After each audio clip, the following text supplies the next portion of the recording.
And just like that, the off-season is over. The 2024 Disc Golf Pro Tour season is underway, and tomorrow, the first event of the year, the Chess.com Invitational, is starting. We have the CEO of the Disc Golf Pro Tour, Jeff Spring, joining us at the presser. Jeff, how you doing?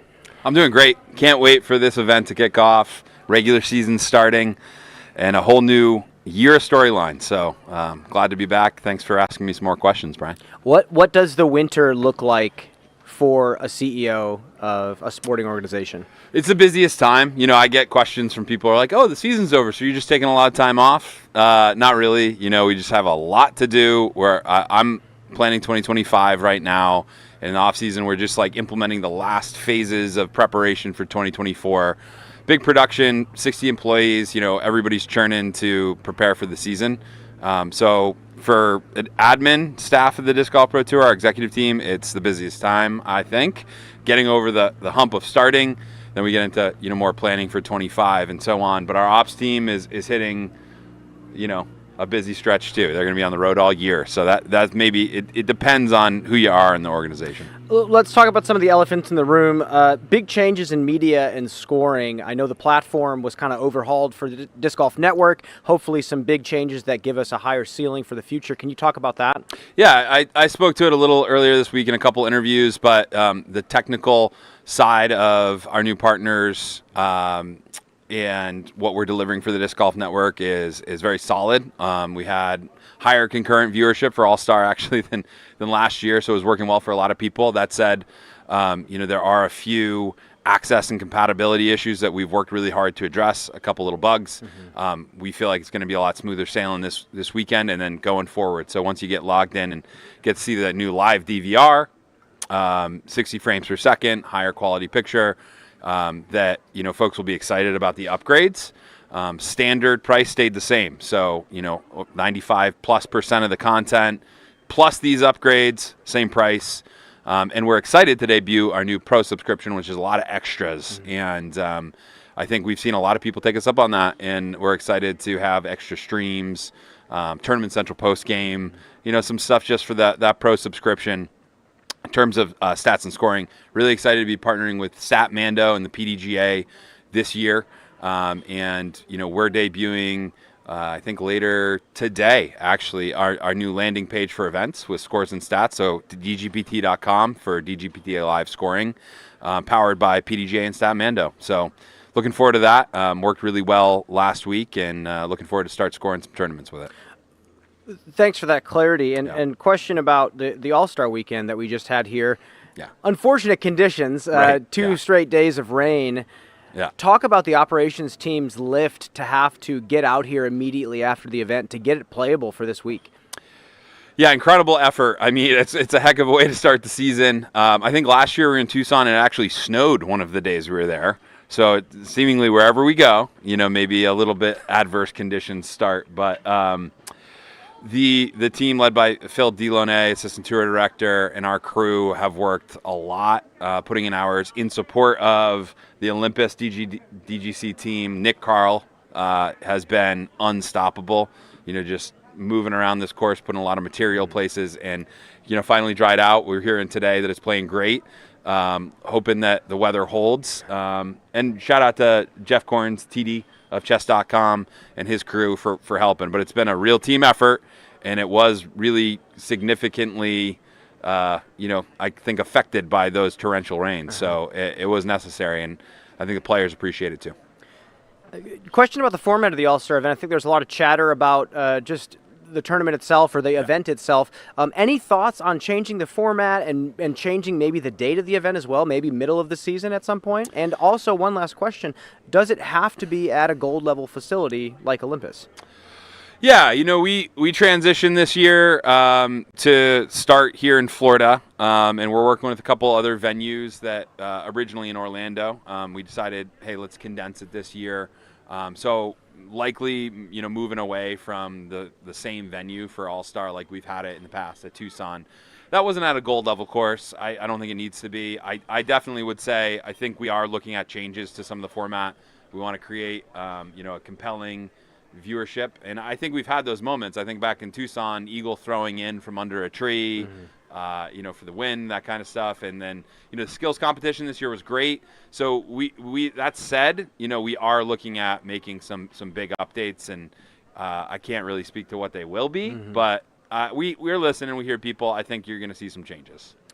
Thanks for that, Jeff. Yeah. And then let's just talk about this course in general. Let's talk about Olympus. Paul Macbeth kind of throwing his hat in the ring with Dylan Cease to buy the property. And although Grand Canyon, as it was formerly known, has been a course for a while, now they're kind of overhauling it and redesigning it a little bit. What are your thoughts on these changes? The changes are incredible. I think the original thought here was, just really put in some pro-level tee pads. The course has always been good enough. We've talked about it as a silver event in the past when those were a thing. And the throw down the mountain has been an A tier for years. Pros love playing this course. And they were able to make some significant upgrades even this year. So that was actually a bit surprising that they had the time and bandwidth to do that. That they're playing great. They've toughened it up. A lot of dramatic inclines, declines, elevation changes, and really cool shots. So I think the audience is in for a treat. We got it almost sold out here with spectators. A little bit tighter, of course, so we have to keep those numbers in check. Hopefully that goes smoothly here too, because we're going to have a lot of people out here. So excited for the partnership, and hope this is the first of many. Well, one last question. This is a question from a fan. Facilities like Olympus obviously are privately owned, so you have so many things that you can do with this place. Is that the future of professional disc golf, and is that an incentive or a goal of the company? It's part of the future. It's not the only future. We have great partnerships with municipal entities and great courses that basically are shut down to be private events on public property. I think that this is a model that the PGA Tour also uses. Not every course out there has to be private. As long as you have that relationship, you have the terms of agreement, you're able to control the event perimeter and ticket the event. So no, I don't think it's the only future, but I think that it does solve some issues. But whether we're dealing with a private owner or a municipality, you still got to get the right terms to run a great tournament on the property. One last question for you before I let you go. You wear a million hats as a CEO of a smaller company with a sport that's growing very, very quickly. What is a personal goal for yourself this year in 2024? I'm getting married, so that's one of the personal goals. Our team always wears a lot of hats. Everybody's doing something above and beyond, their job description, and some people's job descriptions have 2 to 3 jobs in them. But we're trying to punch above our weight. We're trying to grow fast, and we're still essentially a startup that's looking to take it to the next level as an emerging sport, and helping to run a league of an emerging sport.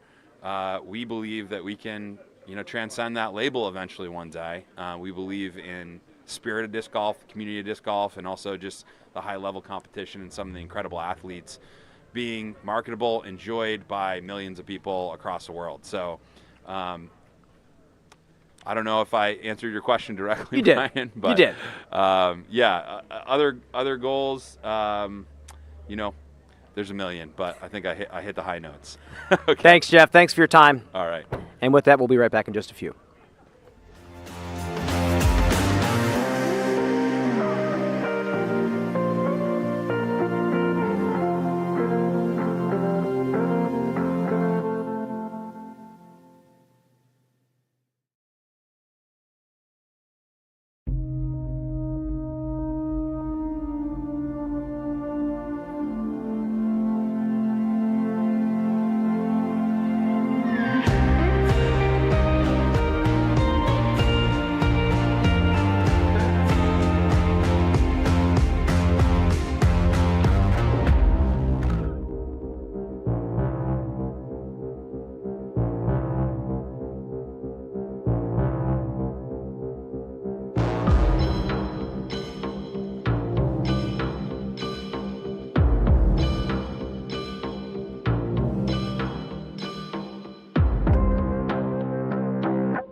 and welcoming us back here.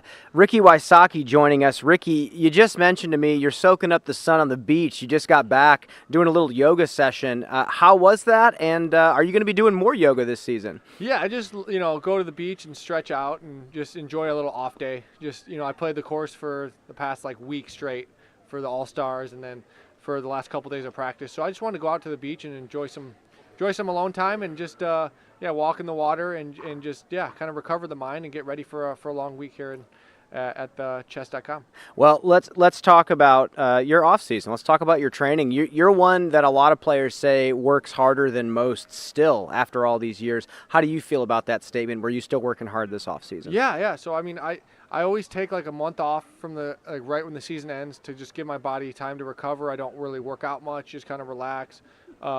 And so I did that once again, and then start hitting the gym in December, sometime around there, and that allows my time to recover, or allows my body to recover, and then build a couple months to build a good foundation with the core moves and making sure my body's strong for the upcoming season. What kind of body, so to speak, are you trying to build at this point in your career? You've been on tour for so long. What are your goals when you go to the gym? So for me, my goal is to stay mobile, and obviously you want to tone up and keep your muscles strong. But for me, most of the time, it's making sure my shoulder muscles are moving really well in my shoulder, and core strong, knees, ankles, everything from the ground up, making sure everything is mobile, flexible, and everything like that, to where I'm not going to get injured. And so I feel like I've really taken a priority with that over the last couple years. And most of my I haven't really had injuries. Most of it's been Lyme related. And so I think now that that's kind of on the back burner, not popped its head, I'm able to really stay healthy. And that's really why I'm in the gym. Stay healthy, make sure I'm moving and exploding through with the hips. And then question on that, how is the Lyme's feeling? Are you feeling in pretty good health right now? Yeah, so the Lyme part is like I said, it's totally separate than my body health is, it's kind of two separate things. The Lyme health, and then like you said, how's my body moving? And so Lyme's been good. No flare-ups and everything it's been almost a year now. So I really do feel like I'm on the back end of that. Question for you. You live in Scottsdale, Arizona. I used to see you all the time out at Vista in the back corner practicing your putting. Is it hard to get practice in at public courses with how recognizable you are these days? Yeah, I mean, that's kind of for me, when I go to Vista, I go to the back section. So there's really not that many people that people don't really play. So I'll find parks. A lot of times when I do field work, I'll just go to a park. I won't go to the course. I'll just shape my own shots in the park. And there's just bystanders, people that really don't know who I am. They're just watching me throw discs. So I don't get bothered. I'm able to just dedicate 2 hours of just throwing and don't have to sign anything. It's not that I don't like signing, but it's like when I dial in on a practice session, that's what I want to be doing. And so if I go to a course, I'm kind of expecting to get bombarded, and that's okay. But I can just always get away with it and go to the field if I need to. Yeah, part of the job, right? Yeah. Question for you, kind of about specifics of what you're practicing. Are you adding any new skills to the arsenal? Or are you changing up the way you approach the game? I know last year Fern had told me that you were throwing a little bit more hyzer flip than you had in the past. Yeah, I definitely my hyzer flip game's gotten a lot better. I've always been a flex player, and I can still throw flexes. I feel like I can throw all the shots, and that's super important. But for me, it's just always growing. There's always a better way to do something, whether it's more consistent, more power, add to your forehand, to your backhand. So I'm always critiquing my form, making it better, slow adjustments. This year I've added a new grip. I'm always throwing fan grip, and I've added kind of like a modified power / fan grip, where I've got 2 fingers underneath the rim tucked like a power grip, and then my middle finger is kind of spread out like a fan grip. So it's kind of a mix of both. Can you elaborate on that? Is it the pointer finger and the middle finger that are gripping the rim, or what does it look like? So basically it's these 2 fingers, my middle finger and my pinky finger, are actually wrapped like a power grip, and then I keep this finger fanned out. It's really strange, but I've really actually felt comfortable, because I don't feel comfortable going all the way to a power grip, because I've always been a fan gripper my entire career. And really? So, yeah, fan gripped everything forever, and I've never done a power grip. And I tried to do power grip this off season, and I just didn't get as much power and accuracy that I wanted. So I just felt like this new grip, I was able to get a good complement of power and accuracy. And it's kind of unique, but it feels comfortable for me. Let's talk about this course in particular. Have you played the Throw Down the Mountain tournament in the past and seen the Grand Canyon? And if so, how are the changes to this property now? It's amazing. I mean, Paul's done a great job out here. The terrain, he's utilized the terrain really well. lots of undulation, dog legs, up and down, and so it's got everything you need in a course designed to challenge every aspect. You got shape shots, not just left and right, but in height-wise, you got to control your angles and how high and low you throw the disc, and that's, I think, what dictates a great course. So it's awesome. It's challenging. Score to par is going to be tough. I think that, if you shoot 10 under in the MPO, you're going to be right near the course record, I would say. But if you're wanting to win, you're going to have to shoot a consistent 7-8 under. I think that's the number I'm looking to shoot consistently throughout the tournament, and I have the skills to do that, and so that's kind of what I'm shooting for. Heard a lot of players throughout the practice rounds say that this course is making them throw more speeds of disc than they're used to throwing on tour. Is that the same thing for you, or are you throwing just a few molds? Yeah, I mean, it's definitely like there's a lot of par fours that you're not really throwing a driver. It may be long, but you're breaking out a mid-range putter on some of the par fours where it's play to point A and then go down the dog leg to point B to get yourself a putt. So I think it's unique, and there's definitely some driver holes, don't get me wrong, but there's a lot of holes where you're playing a par 4, maybe even a par 5, and throwing out a mid-range putter instead of a driver. Want to shift gears a little bit. Saw some videos getting posted up on social media from your off-season, going to some expos and putting with some mascots or some stormtroopers. Can you talk about that experience? And are stormtroopers really that bad at accuracy even in disc golf? Yeah, it's so funny. So actually it was a Walmart convention. So I went with Dynamic, and we were getting a new display into Walmart, and so that was a pretty cool experience. Got to walk around and putt and in front of a bunch of Walmart store managers that wanted to get disc golf in their stores. And there was the Kool-Aid man. I got him to throw some discs. I got Star Wars character, a stormtrooper. And it was so funny because I hadn't really watched Star Wars, and I just posted it, and everyone's like, "Oh, that's par for the course for them missing every putt," and pretty much. And I guess it's notorious that they just miss every shot and they're not very accurate. Lasers so too. It's very fitting, and so I think that's why the video was super popular, and it was pretty funny. Was it a nice change of pace for you to kind of get off the course and do something like that? Yeah, definitely. I mean, it was definitely different. Turn into a salesman. Having to, hey, here's disc golf, selling the sport to a bunch of store managers that maybe didn't hear about it. But it was also pretty cool because there's a lot of Walmart store managers throughout the world and country, mostly the country, that knew me and knew disc golf. So it was pretty cool. Well, Rick, best of luck to you this week, and I'm sure we'll see you out there. All right, thanks, guys. Thanks, Rick. We'll be right back in just a few.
Welcome back, everybody. Joined here by Missy Gannon. Missy, it's a beautiful day, contrary to the All-Star event that I talked to you all weekend during.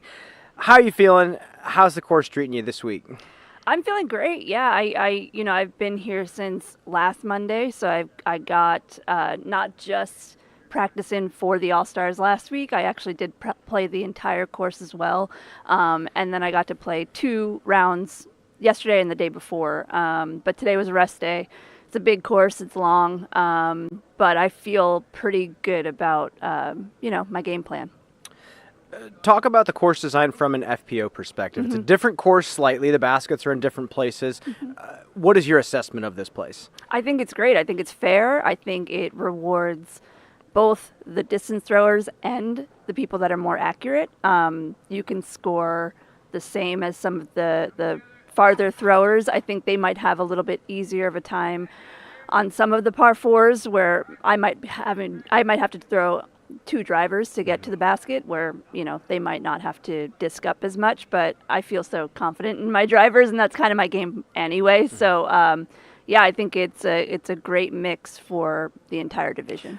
I know you're very famous for throwing a specific speed of driver, but are you backing off on any tee shots and throwing something like a mid or a putter?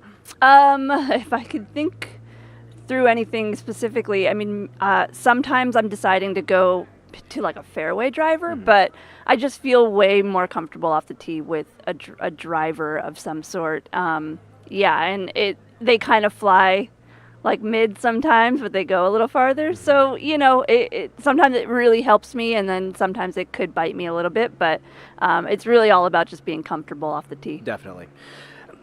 A couple of years ago, maybe even 2 or 3 years ago at this point, you had mentioned to me that, your game was starting to ramp up. You were really starting to feel like you were coming into your own, and you were starting to have to manage your expectations of yourself. Now, at this point, objectively, you're no longer an underdog. You're a front runner in pretty much every tournament you play. Do you feel like you still have to work on managing expectations for yourself, or do you feel like you've hit a stride?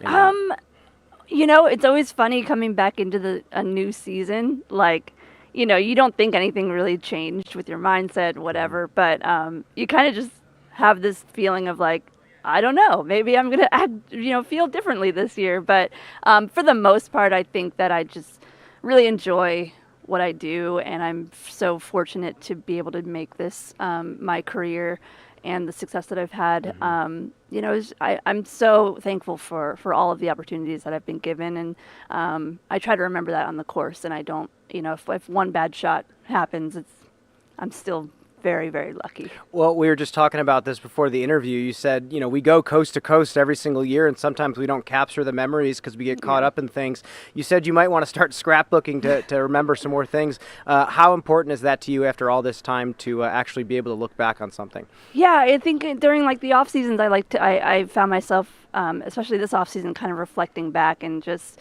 being really proud of myself for the past seasons, and keeping those badges from different events, from European Open, from places that I hadn't been to before.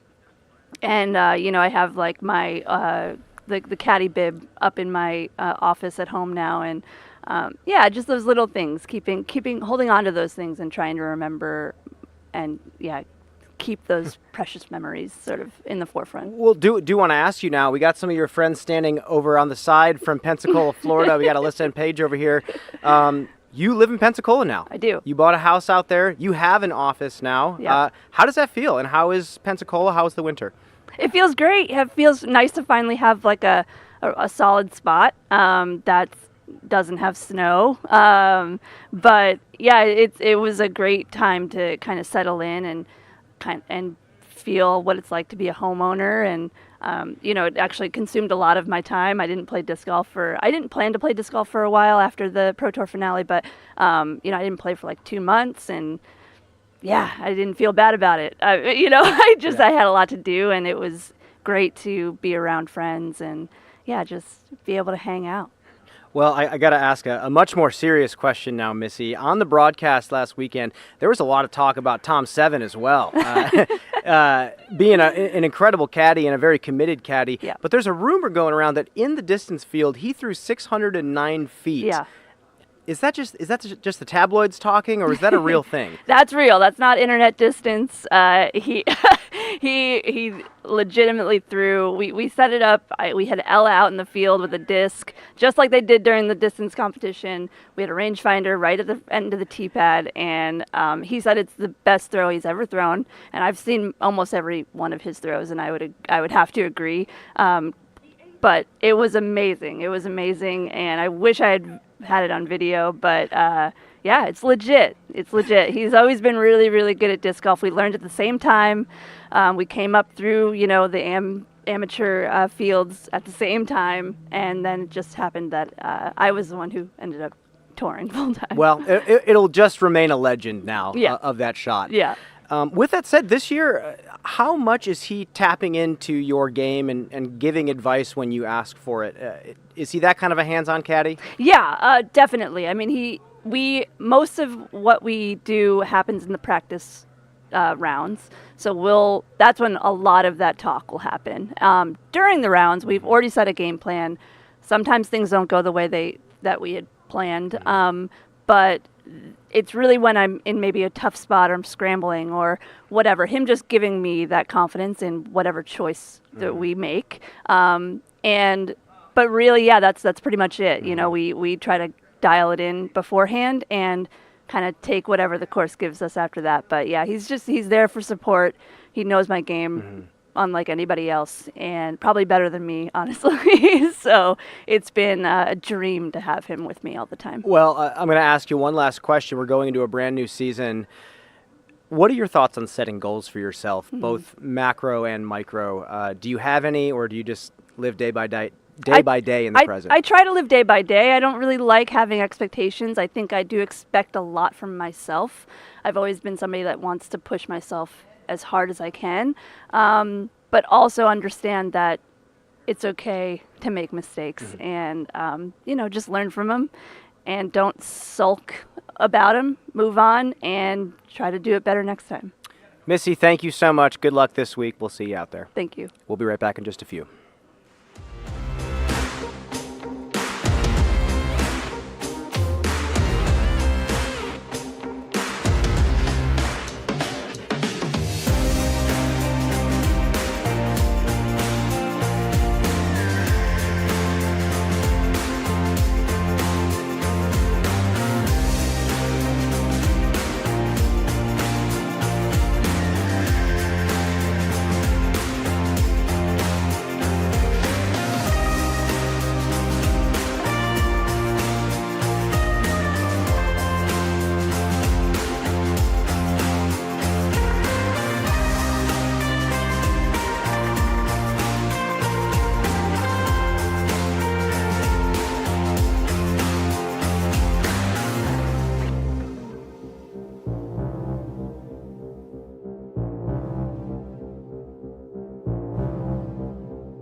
And welcome back. Joined here now by the Player of the Year, Calvin Heimberg.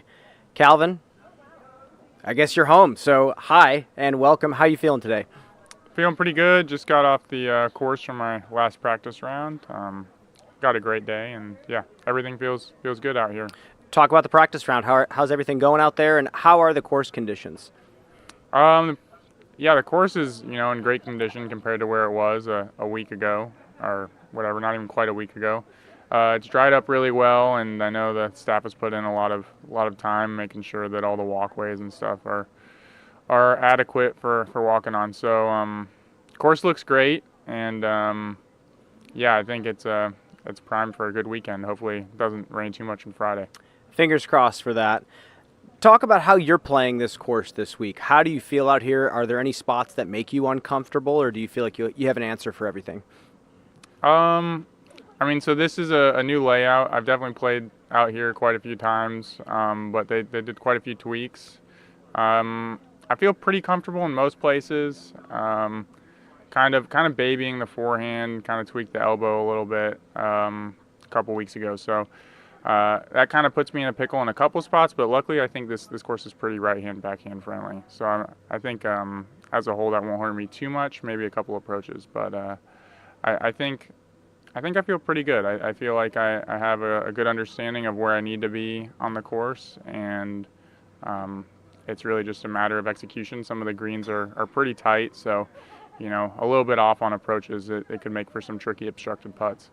Ricky earlier had just said that he thinks even shooting a 10 under par is going to be a fantastic round out here. Do you agree with that, or do you feel like somebody's going to pop off and shoot something better out here? Yeah, I mean, I feel like a 10 would be great. I don't think anyone's doing that every single round. So, I mean, I think if you have the right person, just throwing great tee shots, it's definitely possible. But as I said, like, you can be just a little bit off and end up with some tricky putts. So it's not all, you're not going to have 18 clean putts on this course. Let's talk about your disc selection out here. A lot of players are saying they're throwing a lot of different types of molds out here. Putters, mids, fairways, distance drivers, all off the tee. Are you finding yourself reaching for different speeds of discs? Yeah, I think I throw a good amount of discs. I don't know if I throw a ton of mid ranges off the tee. I can't. I mean, there's a few spots where I might. It just kind of depends on the course conditions and what the wind's doing. But yeah, I think there's a lot of different shots out here, and there's a lot of different ways to attack different holes as well. So, there's a lot of room to kind of pick what fits your game best. You've played this tournament before when it was the throw down the mountain. You played the Yeah. Grand Canyon, and now we have this new layout. How do you like the changes that were made, and do you feel like there are a lot of good elements that challenge the top professionals out here? Yeah, I think this layout is definitely the most challenging layout that I've played out here. So I think they're good changes for the tour. When I came out, I'm not sure last year I did play out here, but back when I was out here playing with Paul, like, you basically had to shoot double digits every round, if not a little. Like, I think there was one year where he went like 11, 12, 13, or 13, 14. I don't know. Like, you had to shoot double digits if you wanted to win every round. But I don't think that's the case here, and I think the changes were good, and I'm really excited to see how it all plays with all the best players in the world out here. Well, last season for you was pretty phenomenal in regards to consistency. You pretty handedly won Player of the Year. Do you ever have to kind of zoom out and manage expectations of yourself now that you're kind of the front runner? No, I guess I don't really have that many expectations for myself. I think it's like my mindset is just, take what's in front of me and take it one shot at a time. So as long as you're doing that, I mean, I'm not really thinking too much about the bigger picture.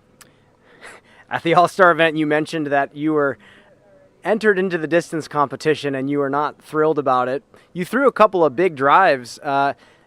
Maybe was it enjoyable to throw some of those big distance lines last week? I mean, it was fun. It's not something I would ever put myself into. I just think distance competitions there's a lot more risk involved in those throws, and there's really not that much reward. So in regards to injury, you're saying? Yeah, you're basically trying to throw as hard as you can, and there really is not a whole lot to gain. Like, the majority of our sport is based on stroke play. And I also don't think I'm like in the elite class of it either, so it's just like there's really not a whole lot to win doing it. Well, it was a treat to watch, at least for the limited time that we'll see you out in the distance field. You mentioned risk of injury. Want to ask you a similar question that I asked to Ricky. What is your game plan in regards to injury prevention out on the tour or maybe during the off season? Are you doing a lot of like traditional lifting or yoga? Is there anything that you do in particular? I think a lot of it when it comes to disc golf is, I mean, yeah, you can do the lifting and that's always going to help, but I think it's just making sure that you warm up and get everything, moving instead of just going out there and ripping, right out of the car, because I just think being stiff and throwing hard, it's a recipe for hurting yourself. Calvin, I guess I just have one last question. I mean, after such a good season last year, do you set any sort of big picture goals for yourself, or are you just kind of a day by day player? There's no real big picture goals. I'm just gonna go take every tournament by itself and try to win every one that I play. So, probably fail most of the time, but hopefully we succeed a few times. Calvin, thank you so much for your time. Good luck out there. Thank you. We'll be right back in just a few.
Welcome back, everyone, and welcome back, Paige Pierce.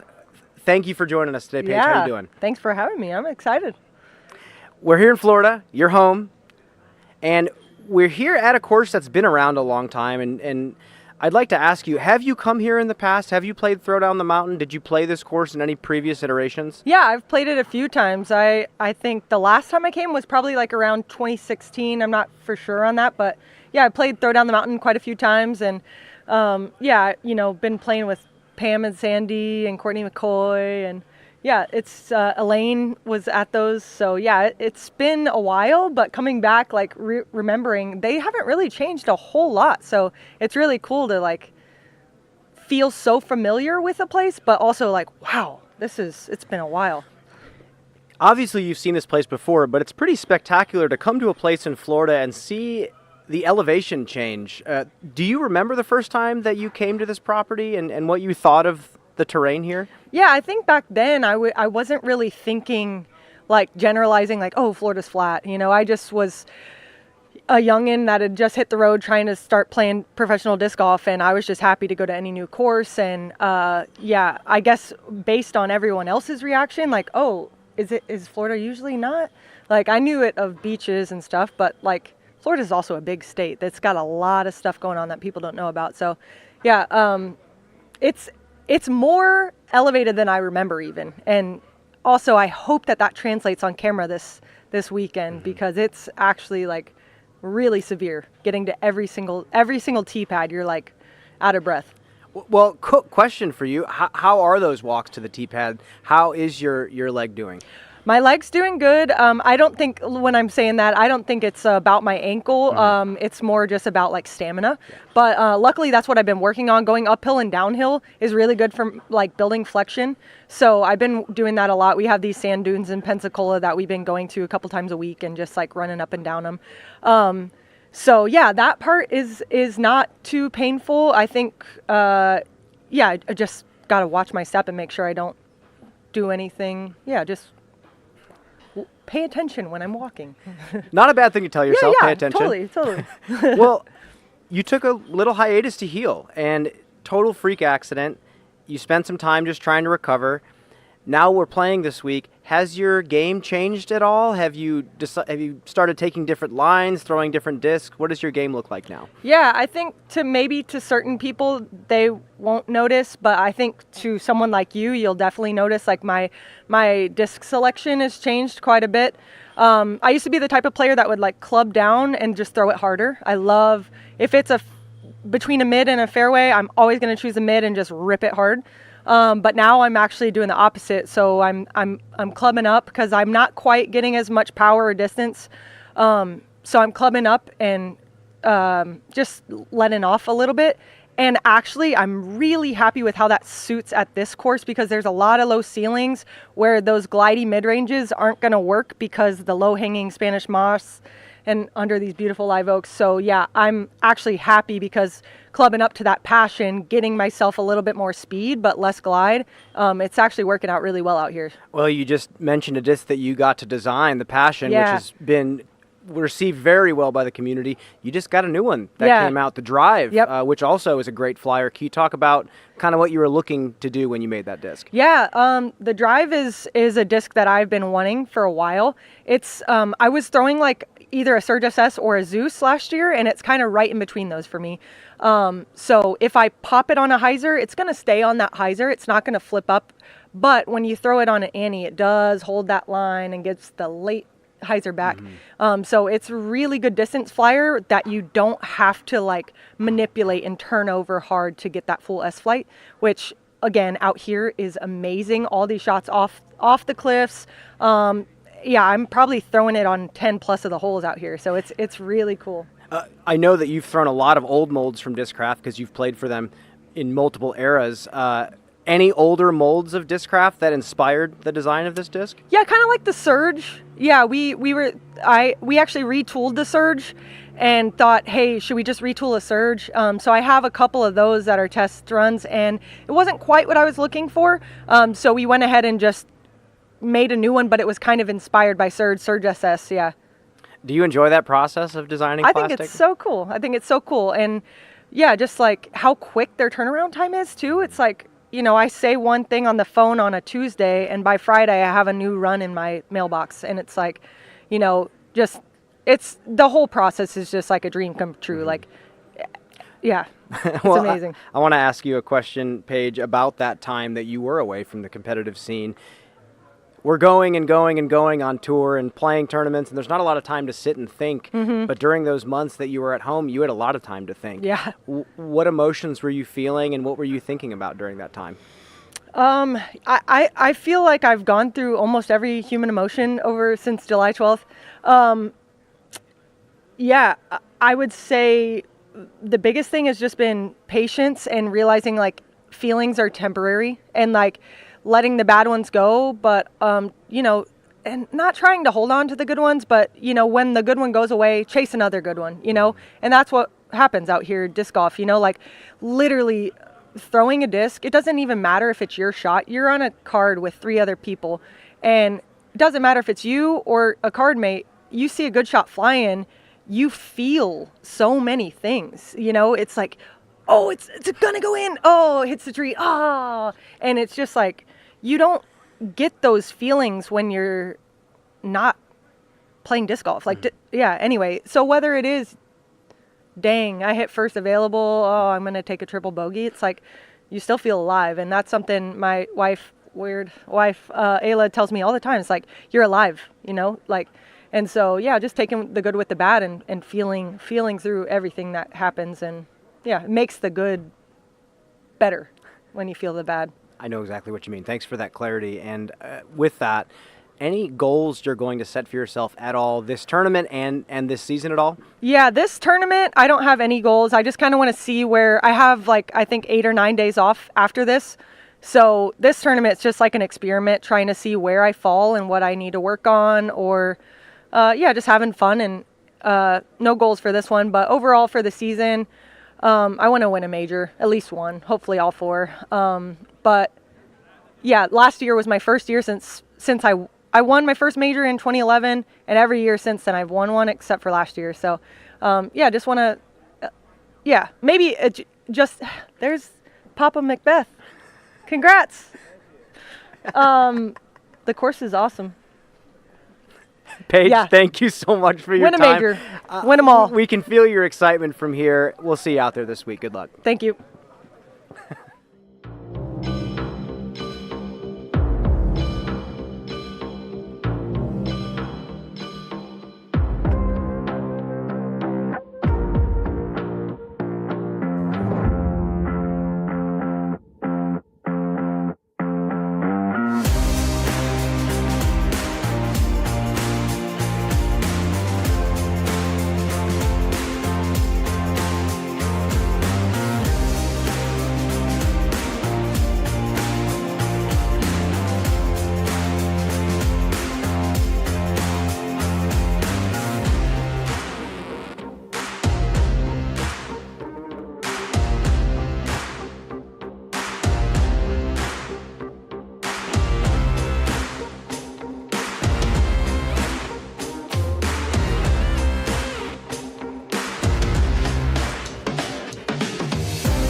And welcome back. Joined here now by the man of the hour, Paul Macbeth. Paul, you have worn a million hats the past couple of weeks and maybe the past year. How are you doing today? Doing great. Weather's beautiful. I can't complain at all. There's disc golfers out here and just having a great time. I've heard nothing but good things, so it makes me happy and ready to play disc golf. Talk about this whole acquisition of this property. Talk about the course itself and the overhauling that you've done out here. Yeah, I mean the acquisition was it was kind of intense because it came out of nowhere. This was pretty close to being sold to developers and just turned into a place with a bunch of houses on it. And Mike Barnett actually reached out and said, "Hey, it's finally for sale, but because there's someone else involved, it's probably going to be more than you want to pay." So luckily, Dylan had previously bought a course, and I just reached out to him and said, "Hey, you want another?" And it's kind of the long story short, but yeah, I mean, here we are, less than a year later. So then, question for you: you've played this tournament a bunch of times. You had said this is one of your favorite courses for a long time. When you've played these courses this course in the past in different iterations, were you always making mental notes of what you wish could be done better? To an extent, yes. I've played it, I'd say at least 5 times. The flow is very similar. Like you go around the property the same way, but some holes are brand new, some are tweaked and things like that. So it's just kind of things that I've noticed through the years of I want to get rid of that hole really bad, and this one I want to keep and stuff like that. So yeah, through the years I've really enjoyed this place, and people have always talked about me buying it, and then to actually own it, you know, they kind of talked it into existence. Talk about your course design philosophy. Talk about what you want to do to challenge the best players in the world. What elements of course design you tried to implement out here? Yeah, well, here in Florida, especially this area, you'll notice a lot of Spanish moss, a lot of low, big trees. So that's really Florida disc golf, in my opinion, is these low, long power shots. And that this course has a lot of those, whether it's forehand, backhand, moving to the left, moving to the right. So I really wanted to implement that here on this property. And what's really unique is that it used to be a quarry. You know, you have these huge drops. It is a mountain here in Florida. So I think it has all of that. And I'm actually excited to listen back to see what other people said. But yeah, I think we utilized the land very well. I have been hearing all week that players are throwing mid-ranges, and they're throwing different speeds of disc out here. When I played this course and walked it and took notes, it seemed like there were a lot of these intangibles that having raw athleticism can't really conquer, so to speak. What are your thoughts on some of the twists and turns that you've implemented out here? Yeah, one of the things that is like big with this property is there is a lot of blind shots, which you have to come out and practice, but they're blind because you're throwing to a landing zone. It's not many par 3s where you're throwing blind par 3s. You're throwing to landing zones. You got to have your speed control, your height in order, or you're going to end up in sawgrass, OB, or water. So I just love having disc golf to where you're using all your discs. You're using all your shots. And if one course can implement all those in 18 holes, I think that's, you know, the perfect course. It's tough to do that. It is. So then let's talk about the future. You, Cale, we heard now that Nico has bought a property in the Midwest. We haven't heard too many details on that, but players are starting to leverage their successes to put their hats in the ring and try to shape the game of the future. What do you think professional players need to be challenged on more?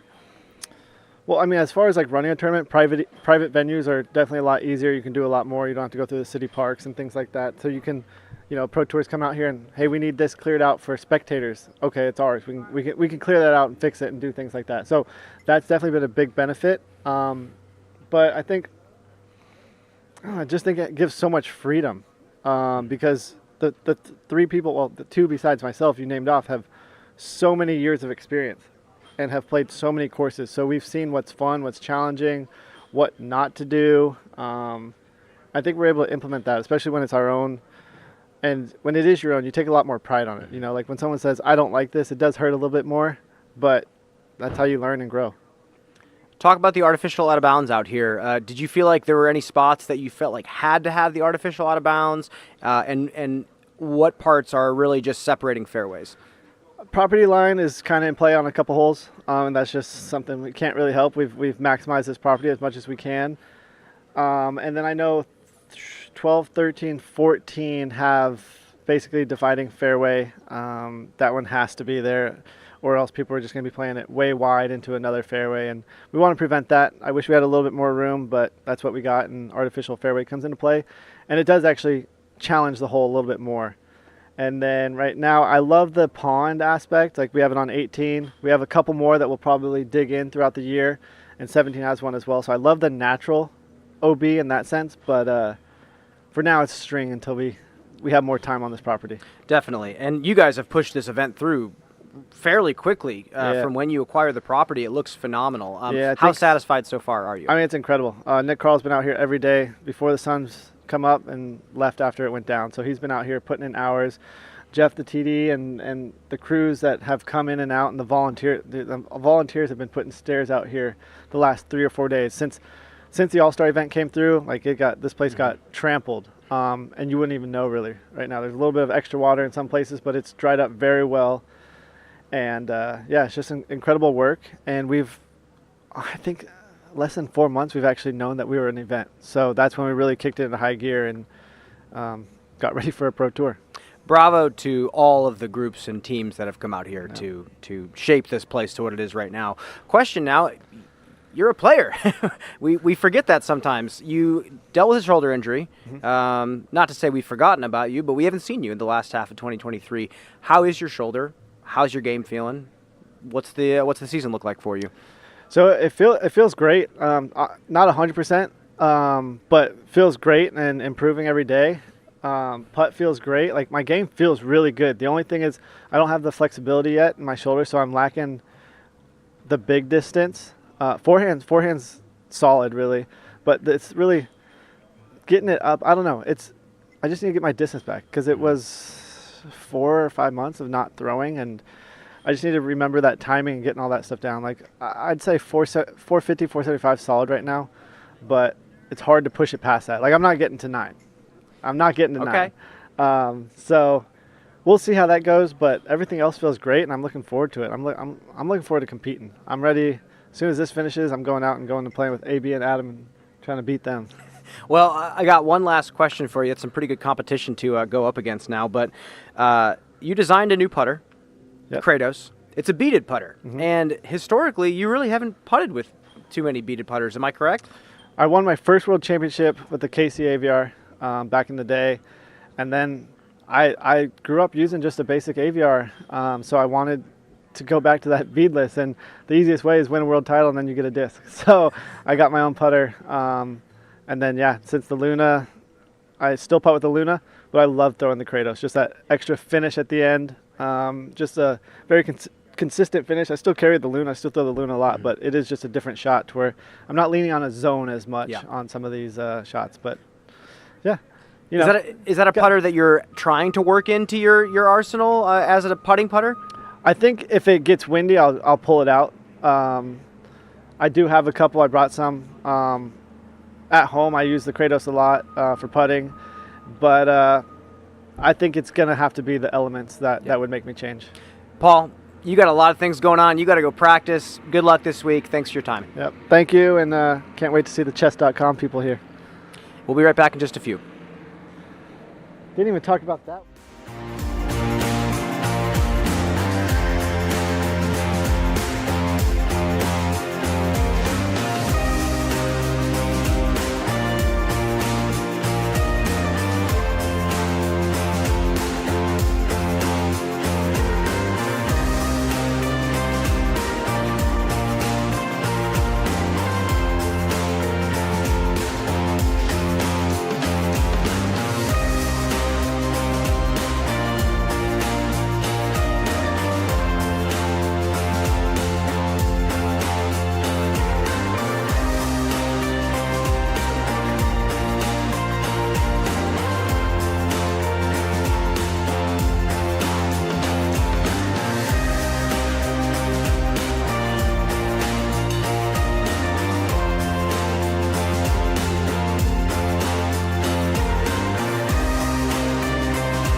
Welcome back. Joined here by Eliezer Midling.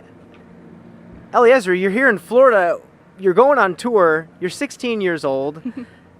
That's a lot of things going on in your life. How are you feeling right now? How is life going for you? I feel great. The course is amazing. Weather's amazing. Yeah, I feel great. I have to ask, 16 years old and you're here on tour, that's got to be a lot for you. I mean, that's not many 16-year-olds are saying that they're doing that. So has this been something that's made you nervous, the idea of living on the road full time? How are you feeling about that? No, I really honestly wanted to travel. I love traveling. And traveling for something I love to do. I mean, that's just like my dream job. It's not even a job, but I can't. If somebody told me I'd be doing this 2 years ago, I wouldn't have believed them. But now that I'm here, I'm really thankful that I am. Well, let's talk about those 2 years. How has your rise as a player been, and how much work have you put in to get to this point? Put in a lot of work. Yeah, a lot of practice on like my forehand, getting consistent, playing golf, getting less aggressive because I'm way too aggressive on most shots. And that's one of the reasons I love this course is it's I'm throwing a lot of fairways and mids, so I have to play golf and not be aggressive on every single shot. Well, I've heard that from a lot of players, that this course forces you to kind of hit the brakes. Is that kind of like a nice, pleasant challenge for you? Yes, I needed it. I'm really glad this is the first tournament because I'm sure there's going to be a lot more courses on tour like this, and I need to practice playing golf. Well, then, someone who's so fresh to the game still compared to a lot of these seasoned veterans touring, you're seeing a lot of these courses probably for the first time. What does practice look like for you? Are you just spending all your time out here? Are you going to a field? What does that look like? I'm honestly spending probably too much time at the course. I did play 2 rounds yesterday, but it is my first event, so that's the excuse. I'm really excited, and I don't do a ton of field work right now, which I'm going to. After this event, I'm going to go back to the field and start doing field work, but right now I'm just focusing on getting back to the course because we lived up north for the whole off season, and I didn't even get to play a ton because my hands were freezing off. So, well, it seems to happen in every sport when a young kid comes around that is very talented. Media and people online tend to hype that player up nonstop. And how have you handled the attention that you've gotten in such a short period of time? Is it a lot? It's a lot. I mean, it's very nice. There's so many nice people who have been encouraging me. I'm thankful for it all. Yeah, it's been a lot. Very, very stressful. I can't believe there's so many people who support me like that. So yeah. Well, it's one thing going to a course to practice by yourself without any expectations. Now you have a new sponsor in DGA, yes. And a lot of people watching now because you're going to be playing on the tour. How do you manage expectations of yourself? Do you have any, or are you letting yourself kind of be free this season? I'm just being free. I mean, I don't care. I'm playing disc golf. I'm happy. Yeah, I don't really have any expectations. I have to ask you, a video surfaced of your 9-year-old sister who clearly rips the disc. Are you going to take credit as being the teacher here? Or, I mean, it's incredible to see any kid at that age throw as well as she did. Yes. I take a little bit of credit. I mean, if you look, she has the same off-arm problem as me, hitting her hip, so that's definitely for me. No, I helped her. I helped her a lot, but she's very self-developed as well. So. Does it inspire you to kind of go out on tour and be successful, to set an example for her? Oh, yeah, she can't beat me. But I do want her to eventually come up and play on tour.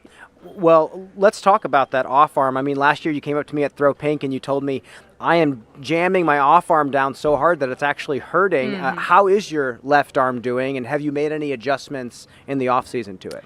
Yeah, my off arm has not hurt since Throw Pink. It was just something, I think I was throwing so much that I just tweaked it or something. And I do know that the hitting my hip is not helping the pain at all, but I'm gonna slowly fix it because I don't want to fix it all at once and mess up my timing or something like that. And especially since this is my first year on tour, I'm just gonna slowly work towards fixing it. Trial and error. Smooth. Yeah, trial and error. You threw 503 feet in the distance competition. Huge, huge shot. You're already getting a lot of recognition from your fellow players. With all that speed, how do you practice control? Are you always throwing at that speed? What does that look like for you? No, I mean, I do prefer, I'm more comfortable throwing harder with putters than throwing touch with a mid or something like that. I am not throwing that fast on the course at all. I mean, sometimes I am, but usually not. I'd rather throw a really hard putter or a soft, a really hard putter. And I guess for 16, that's totally fine. I think your body can handle that kind of power. But question about your new sponsor, DGA. You switched to a new bag. You switched to a brand new set of discs. Mm-hmm. How has the transition been going? Do you feel like you're kind of settled in right now? Yes, I'm very settled in. I got a lot of good practice in. Cole's been helping me with that a lot. The discs are all amazing. There hasn't been a shot yet that I've wanted another disc for, and I couldn't be more excited to throw DJ. Let's talk about just overall goals for yourself, maybe as an athlete and maybe just as a person in general for this year. Any small goals or big future goals for yourself that you set? I haven't finished under par for a tournament yet. That'd be nice. That's a really small goal that should be easy to do, but I really do want to do that.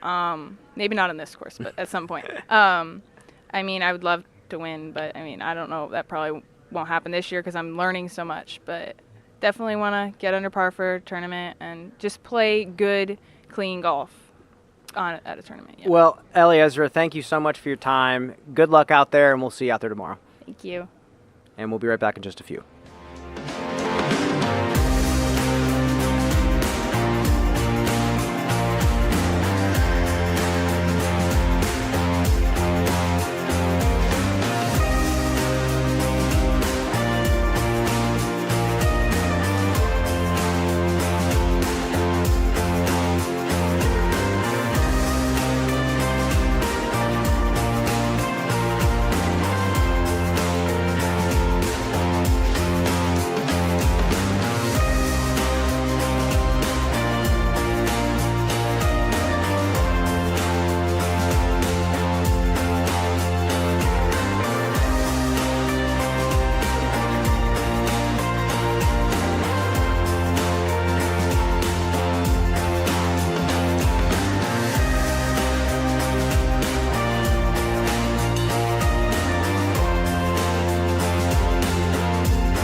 Welcome back. Joined here now by Gannon Burr. Gannon, welcome to Florida. How you feeling?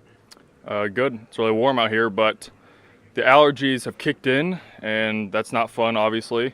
Usually they hit me in Waco because we start in Vegas. There's not much bloom in there, but come here and there's a lot of mulch on the ground from all the rain, and Alden has the same exact thing. We've been sneezing a storm up basically, but I have been on some medication, so we should be fine for the tournament. Well, course looks much better than it did last weekend at the All-Star event. 2 straight days of rain that you guys had to play in. It seems to have dried up significantly more than we thought. How do you feel about the conditions right now? Yeah, they're pretty good. There's like barely any wet spots. Obviously, like a couple ponds that have water already are a little more full, but that's pretty much it. The course is like maybe a little bit softer. I've seen like some spike hyzers, they like tombstone in the ground, but pretty much the same. I mean, you still get these big flare skips because the grass is pretty short. Talk about the course in general. A lot of players seem to be really liking the variety that the tee shots have to offer. How are you feeling about your game out here? It's very unique. There's a lot of like placement golf where you need to learn the course pretty well. I mean, there's a ton of, I throw lots of forehands, lots of backhands. There's just so many different shots that I throw out here on this course. Obviously, you got to be making your putts, but I think you'll be seeing a lot of driver shots and a lot of like hard fairway drivers as well. It'll test all aspects of the game, which I think is important because sometimes you have the woods golf and then the open golf courses for those like 4 or 5 round tournaments.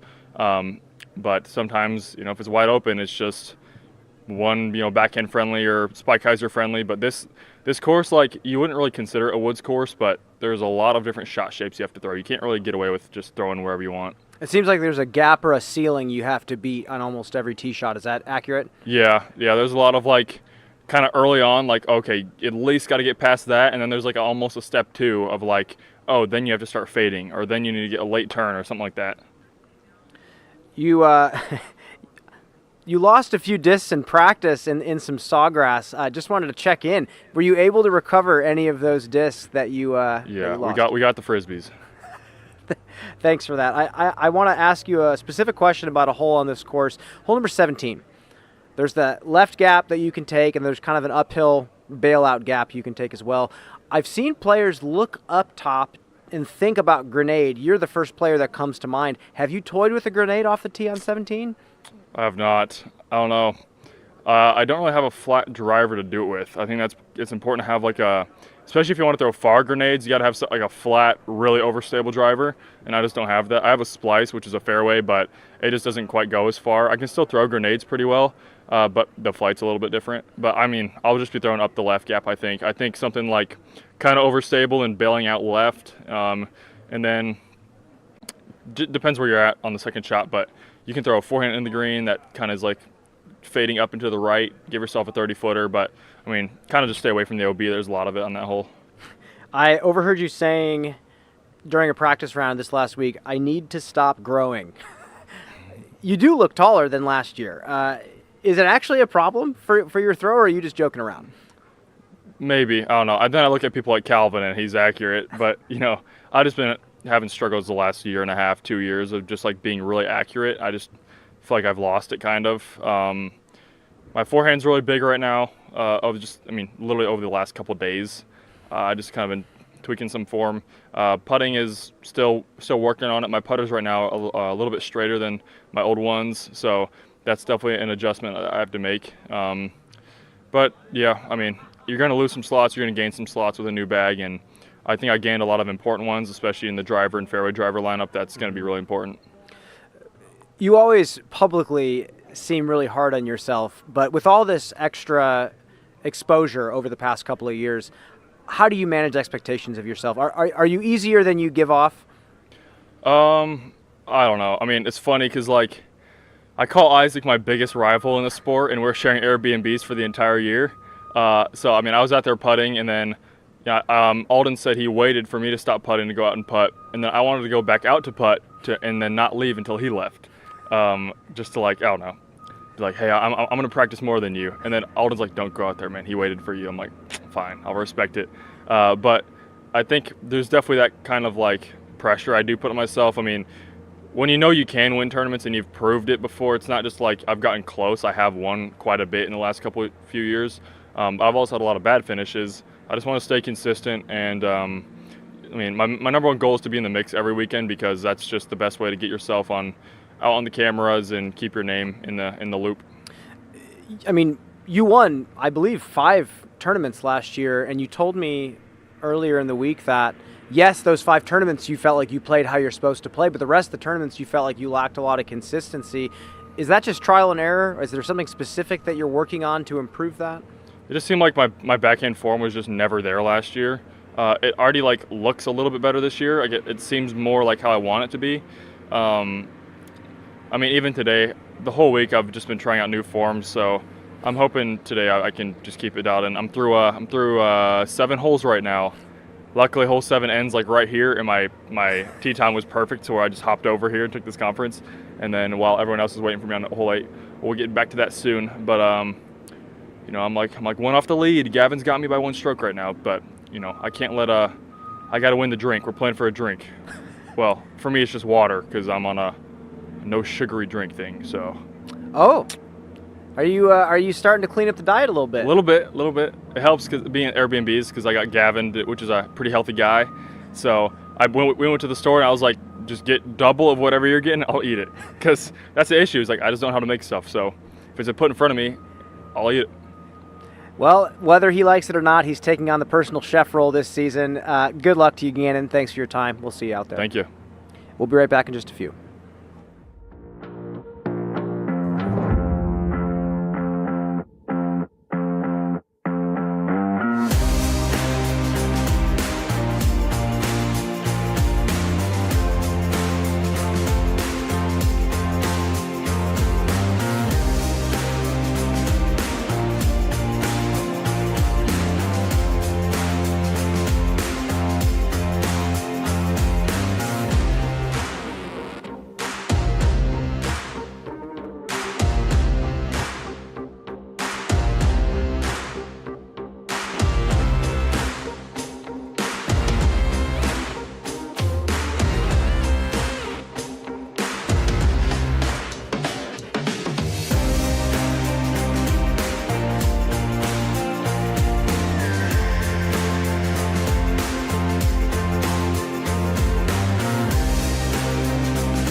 Welcome back. Joined here by Simon Lizotte. Welcome to Florida, my friend. How are you feeling?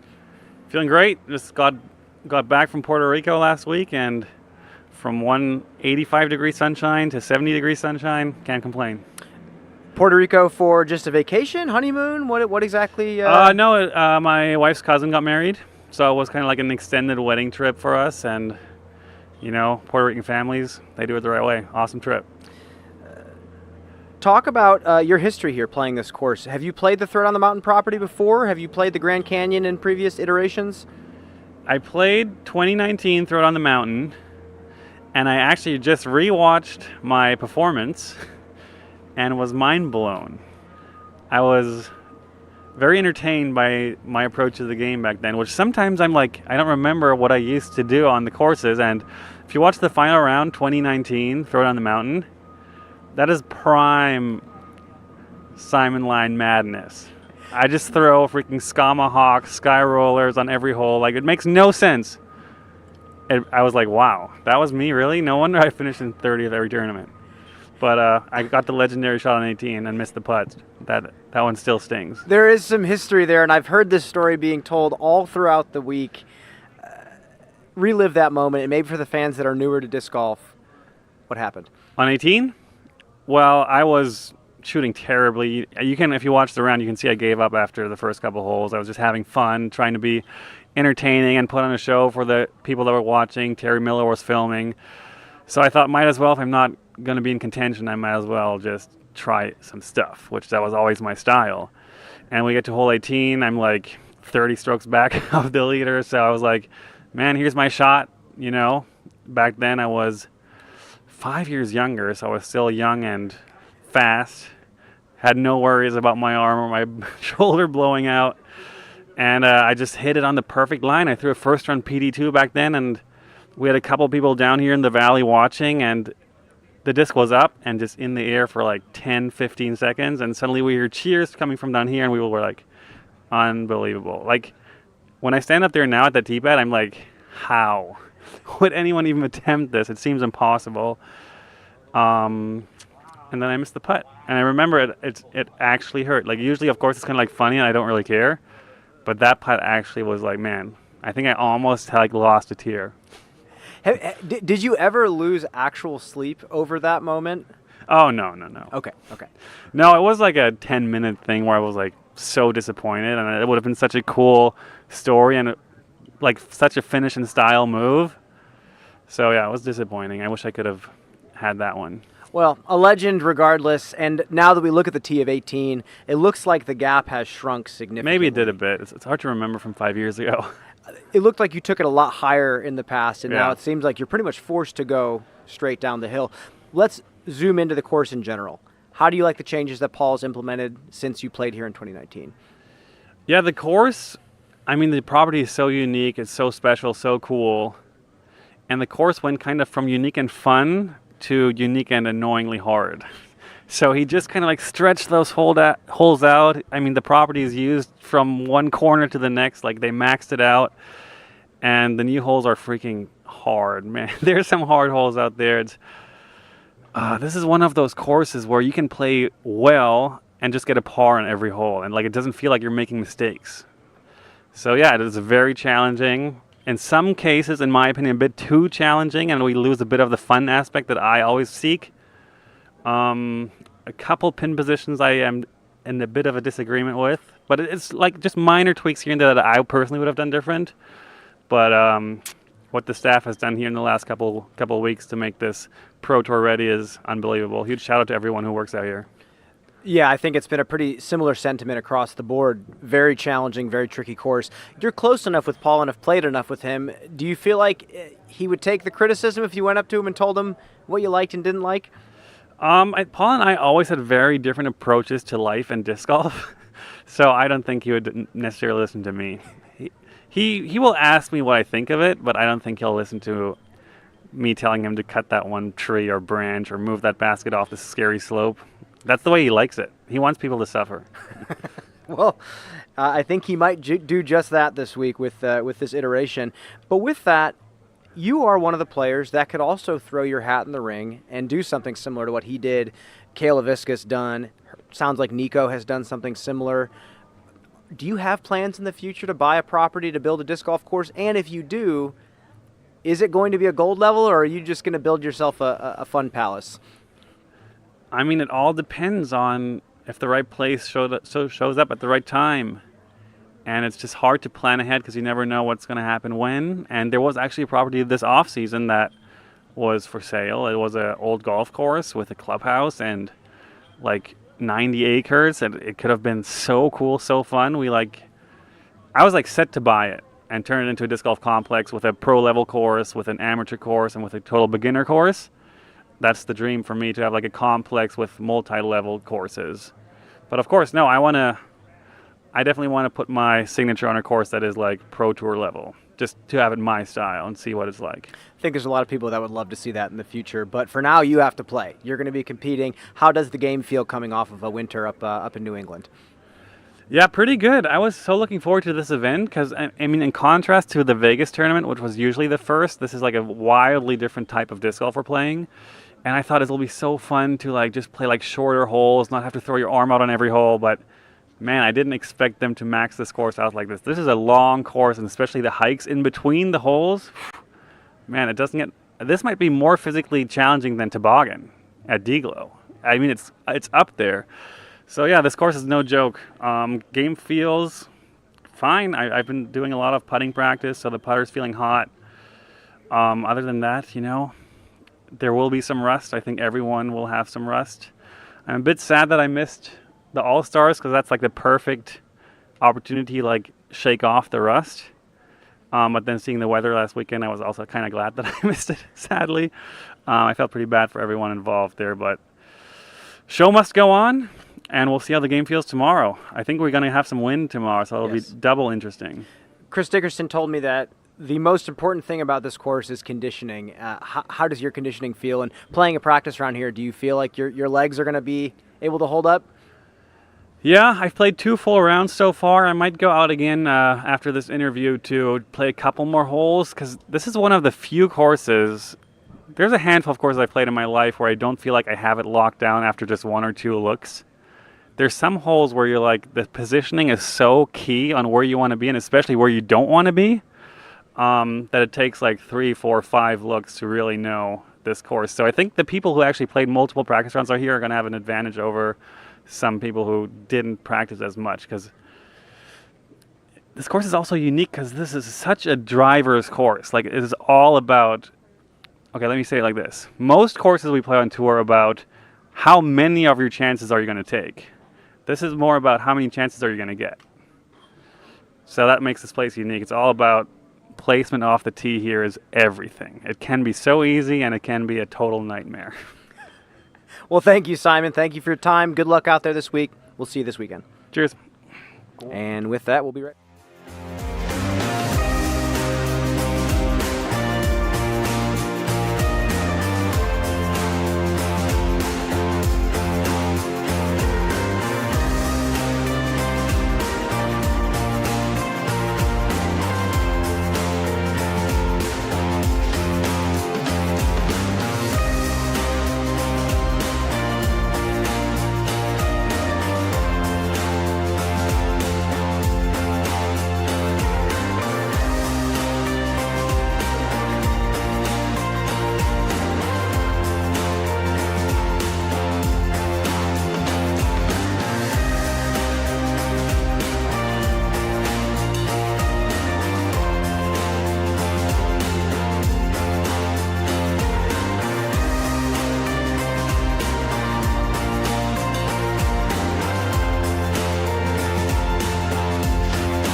And welcome back. Joined here now by Owen Scoggins. Owen, welcome to Florida.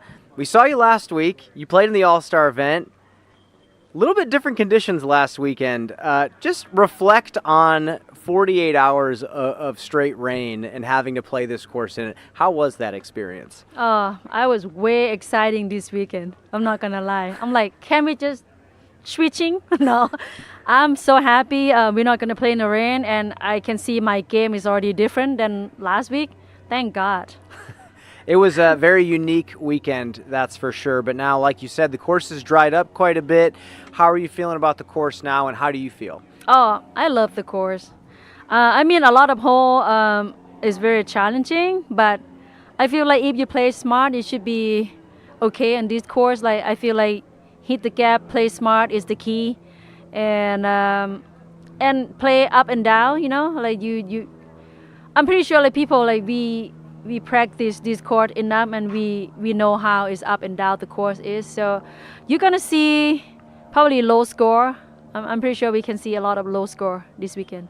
Well, you were the champion at a course very similar to this at the Toboggan in Deglow. How similar is this course to the Toboggan that you won at?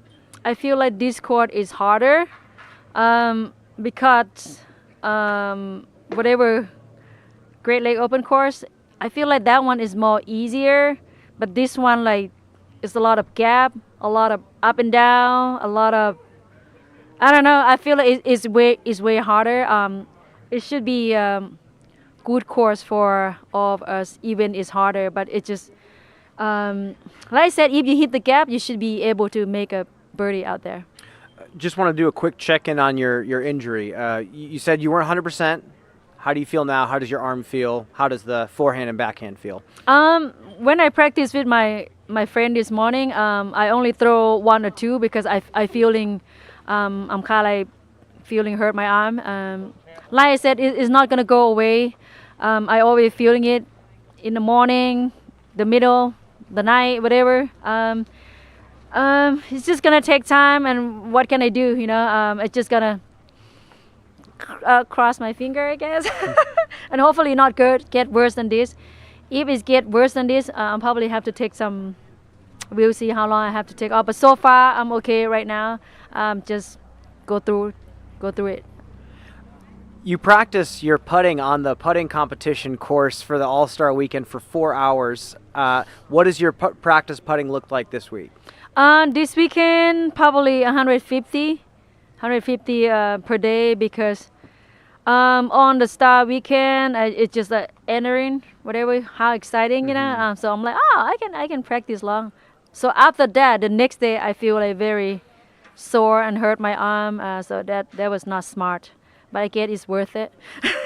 So now, like I just do like 100, 150. I think that's enough because after that, the next day, I feel like hurt more. Even I throw practice 1 round, I feel like I hurt more. So, yep. But you know what? It is what it is. So. Yes, absolutely. Question about your season. Are you going to be playing any of the Masters majors this year, or are you just going to be sticking to Disc Golf Pro Tour? Probably 1 or 2 of the Master. Probably like Pro Master or hopefully Team Swingsky, or otherwise just only 1 tournament because I want to focus on this side. I want to get invited to the end of the year of a Pro Tour Championship because that's my main goal. So just gonna stick on the Pro Tour the most I can, and then probably miss like 1 or 2 or 3 the most. It's just sometimes it's traveling too much. It's hard for me. It's hard for my body and my mind, you know. So I like to take some time off here and there. Yeah, I'm very exciting. So. Well, let's talk about goals for this season. Do you set goals for yourself, big, small, anything like that? 1 tournament win for the Pro Tour. Just 1? 1. Hey, I don't want to be too greedy. 1 is enough for me. If it's 2, will be the best. But I feel like 1 should be good enough for me because I know like nowadays, oh man, the player they're just so good and it's hard to beat them. It's getting harder and harder every year. I feel like 1 will be make my year is happiness. If it not, it's okay. You know, I'm still hunting every year. But yeah, that's my goal. 1. What are your goals during a season to remain happy, so to speak? There's a lot of stressors on tour. How do you stay happy and joyful while you tour throughout the country? I feel like the most important good partner is the key out here. I have a great partner. I have a husband who like love me no matter what, support me, and also like the age will have something to do because the more you go through every year, the more you learn surrounding. It's not just only disc golf or whatever. I feel like I go through a lot when I'm young until now. I'm turned 43. So for me, I see a lot of stuff. So I'm not focused just only like one little thing. I see it all. So that's why is my mind is more open to what do you call compare with who people just only 18, 20, so they still can see a lot of stuff in their life. So I go through that already. So for me, that's why I'm not stuck or just focused on only disc golf or something. So my life have a lot of things to be happiness out there. So A good perspective, Owen. Thank Yeah. you for that clarity. Good luck this week. Thank you for your time. We'll see you out there. thank you. And we'll be right back in just a few for our last interview.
And welcome back. Last competitor here, Haley King, joining us. Haley, thank you for your time. Welcome to Florida. How you feeling today?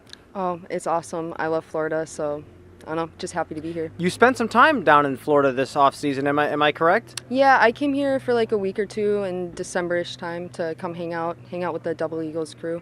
So yeah. Talk about how everything's going health-wise. I know last year you said that was like your main focus was just mental, physical health and everything like that. You've been posting videos doing deadlifts on social media and whatnot. How has everything been feeling? I feel like I'm in the best mental state and physical state that I've probably like ever been in, but especially to compete in. So I feel really good about that. And yeah, I don't know. I'm just excited to play some disc golf. How many days a week are you lifting? Are you doing 5, 6, 7 days a week, or is it a few days a week? What does that look like for you during the winter? I was doing about 5 out of 7 days a week, and yeah, I missed like 14 days since December, so yeah. Strongest you've ever felt, you could say? Definitely. How does that affect your disc golf game? Does it affect your timing at all? Do you have to like rework your throw after building strength like that? Yeah, definitely just from building the strength, but the specific way we were building the strength also, because we were focusing on acceleration, that changed a lot as well. So I had to do some field work once I got to Florida and started to figure it out a little bit more. Talk about how your game has evolved over time. I noticed, just particularly watching you in the distance competition, your releases are more hyzer than they have been in the past. Is that a result of moving to Charlotte and playing more wooded courses, or is it just a preference thing over time? Well, definitely when I first started playing, my distance shots were turnovers, but I felt like that was so much harder to throw that shot that I would just rather throw a flip-up hyzer, and most of the time the wind helps the flip-up hyzer. So I don't know. I think my game has just slightly changed. Just it's easier to throw the hyzer shots. Yeah. So not too much thought being put into it, more just a natural change to something different. Yeah. Talk about what discs you're throwing out here on this course. A lot of players are saying they're throwing a huge variety of different types of discs. Is that the same thing for you? Honestly, this feels like wooded. I love wooded golf, so this feels pretty simple wooded golf to me. Like the shots are simple. Not saying it's easy, but it's pretty simple to understand. And my disc didn't change at all. My bag hasn't changed at all. I'm throwing a lot of T-birds and wraiths once I get open shots, and yeah. So still a lot of drivers. Yeah. Anything that you back off on and throw a mid-range or a putter off the tee, or is it pretty much 18 driver shots? There's one hole, I think it's like hole 12 or something. It goes up the hill and to the right, there's a little pond. That one I'm throwing a putter off, but it's just so I can get to the gap. But I'm pretty much attacking everything. I feel like it's pretty safe to attack everything, so I'd rather be aggressive and pay for it than, be safe and also pay for it. You mentioned last year when you won Maple Hill that you were implementing kind of a really safe strategy, a conservative strategy, laying up, I believe, a large majority of circle 2 putts. Is this a course that you're going to have to do that at, or can you play for a lower score under par? Well, I went over the course and I can birdie everything but 2 holes, and I think those 2 holes I could still do it. I just don't want to, so I can be pretty aggressive out here. I mean, it's wooded golf, so the only OB is really just natural OB. What are those holes, if you don't mind me asking, what are those holes that you might not play for birdie? I think it was earlier in the round. I can't really remember. Okay. Yeah. How do you feel about the property in general? How do you feel about this course and the style of golf? I think it's fun. I think it's cool to play here. Thank you for your honest opinion, Haley. This season, what does that look like for you? Are you going pedal to the metal, playing every single tournament? Are you taking a lot more breaks in between like you have in the past? I'm still going to probably take a few breaks. I just really want to focus on the majors because I feel like I finally figured out what I want my game to be, so I want some time to really prep for those majors. So I'm going to take an extra couple weeks off for that. So, are we going to see you overseas in Europe at all, or are you going to stay just in the U.S. like you have been? Just in the U.S., yeah. Do you ever have plans to go over there at some point, or? Yeah, I do. Just not now. Just not now. Worlds in 2025 potentially. Yep. Yeah. Okay. Really, last question that I have for you. Any goals for this season? Do you set any bars for yourself to hit? Any big or small goals for yourself? On the course, nothing too big. I do obviously want to win a couple tournaments, but my main goal again is just to maintain the physical state I'm in or just make it better. Do you have a plan to make that happen on the road? Do you have a Planet Fitness membership or something like the other players have? I actually brought stuff on the road, and me and my trainer, Derek Wilcox, figured out a workout that'll work for me, that best works for me on the road. Awesome. Well, Haley, thank you so much for your time. Good luck this week. We'll see you out there. Thank you. We'll be right back with our final interview.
Welcome back. Last but not least, the tournament director, Jeff Corns. Jeff, thanks for joining us. I know every minute of your day is filled with something, so we really appreciate your time. How are you feeling right now? I'm feeling good because this is the first moment I've actually got to sit down today. So if it's just have a conversation with you, Brian, it's a good place to be at right now. Well, you've seriously been running around all over the place for the past couple of weeks. I want to go back to the All-Star event. As someone who runs tournaments, what is the feeling in your stomach when you see that there's going to be nonstop rain for 2 days? Being a tournament director in Oregon, primarily, we experience that a lot. So, it's kind of in the game plan, but when you also have to manage a player parking lot, we have spectators on site, the very new course that breaks down quickly with the amount of traffic. So, the team's gone crazy on mulch. I think we put almost 300 yards of mulch all over the property in the past, week, which is insane for people who understand what that means. When we're talking truckload after truckload after truckload. So a lot of damage control, but we're in a good spot now. The course is looking way more playable. Things are drying out. We have a little bit of rain on Friday in the forecast, but should be a lot less than this 48 hours straight of rain that we got. I asked Paul Macbeth this himself, but it's sometimes hard to critique your own course design style. What do you see from what he's done to this course? What kind of a course designer do we see in him? I mean, I've always thought Paul's course design challenges the best, but I think one of the things that he really likes to do is always challenge his own game as well. So when you think of Paul Macbeth as a player, you think he does everything right. He's got every shot in the bag. So when he goes out there and he's like, I'm going to design a course that challenges myself, you're like, where do I fall into that? Am I going to have any chance of doing anything here? And so when you play the longs out here, it's a course. I mean, I'm really curious to see how ratings turn out. I mean, we've seen what people do in Throw Down the Mountain. Paul's shot, in the teens under par, Throw Down the Mountain out here. But this course is significantly different. There's some new challenging par threes that, they might have a handful of birdies on the weekend. Mm-hmm. So this course is going to challenge the best of the players, and I think both the layouts are really enjoyable and it'll be fun to watch. It's the Chess.com Invitational. Chess.com, huge company. Chess obviously been around for literal centuries. How did this partnership come to be? So Chess.com CEO and co-founder Eric Allbest came to Paul with a opportunity to partner on something, and Paul was excited about it because he thought this was a massive company to come in and want to have interest in the sport of disc golf, whether it's on him for a personal level, on an athlete sponsorship. But he was kind of, I don't know a lot about chess. I don't know if I'm the guy to just rep chess for you guys in the disc golf world, but we have an opportunity to partner with an event and bring over to the event sponsorship. And, I think this is going to work out better because we're going to put more chess in front of people's eyes. I mean, it's going to be on the Disc Golf Network all weekend. And then we'll also have a super awesome fan zone planned. There's some chess celebrities that'll be on site. I can't really talk too much about that yet, but I think people are going to hear about it quickly. There's a lot of fun things planned, and it's going to really bring that crossover between the two sports together. So it's exciting in that way. Yeah, I've heard that even if you aren't a avid chess player, you might know some of the people that are showing up to this event. It's pretty wild to see this happen. Did the partnership come to be because some of the administration are just avid disc golfers themselves? Yeah, the CEO, Eric, he's a huge Paul Macbeth fan for one. He sent Paul a video of his garage during COVID, I think, with his whole collection of Lunas. And he was like, Paul, check out, watch me bang this putt, and throws in this 50-footer from across his garage. And he's just Paul was like, this is sick. This is the guy who, has this massive company. And, that's kind of, I think, where all things got started is his personal interest in the sport and wanting to connect two passions that he has. Well, then let's talk to you about what your duties are this week. You've been running around all over the place, like we said. What are the main things you have to focus on today as the tournament starts up tomorrow? Right now, we're just kind of on detail work, making sure everything looks really nice. We got a great team together that are just all over the place, putting assets together. I mean, we've been stalled on a lot of stuff because we had to do a lot of damage control after All-Stars, just fixing up the course. But the course is looking phenomenal right now, I think. I'm really happy with how everything's playing as well. So it's just managing all that logistics, on-site stuff. We have a great team that's also been managing the partnership with Chess.com, which has taken a load off of my shoulders. Awesome group that is working on that with Paul's agency. So it's been great. I've been able to breathe a little bit more. You are 3 days away from really being able to breathe. Round 1 starts tomorrow. Jeff, thank you so much. We'll see you out there this week. Thanks, Brian. Appreciate the time. And with that, we are wrapping things up for this press conference. Round 1 starts tomorrow morning.